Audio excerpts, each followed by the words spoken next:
Hello, gym owners. Matthew Becker here from Gym Lawyers PLLC. In this video, we want to cover a recent situation that we saw in a commercial lease. Now, this is probably a rare situation, but we have to assume that if we saw it in one, that it's happening in others. So we're bringing it to you in this video in hopes that if you see a situation like this before we catch it, that you know to avoid it. So this is kind of like a two-parter here. So we were recently reviewing a commercial lease, and the first thing that we noticed was that the lease was not in the name of the gym owner's LLC. That's a problem, okay? You have an LLC that is short for a limited liability company, or at least hopefully you do. And because of that, we want to limit that liability, including in your commercial lease.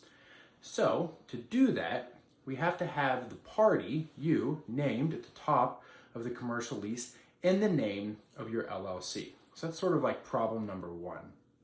Problem number two that we saw is we were scrolling through the lease and scrolling through, and we got to pretty much the very end of the lease. Now, usually, toward the end of the lease, there's a section that talks about notices between the two parties. And usually it will say that the notices have to be in writing, and then it'll list out the name of the party and the address where the notice needs to be sent. It's not unusual for you as the gym owner to have your individual name put in this section. What was rare about this is that not only was the individual's name in the section, but also the landlord required him to put his social security number and his date of birth. And that is a massive red flag, because there's two pieces of information that people need in order to steal your identity. Well, at least very easily. Your social security number and your date of birth.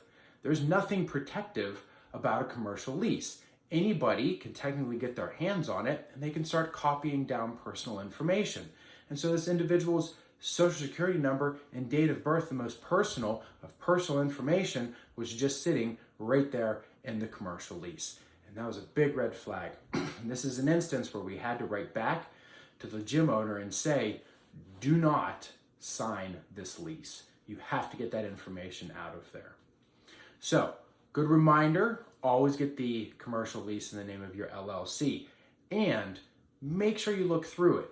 Check it out. Look at the end of the document. Make sure that your landlord hasn't required you to put in your social security number and your date of birth. If you have any questions about your commercial lease, we're always here to give you a review. Just reach out to us at gymlawyers.com.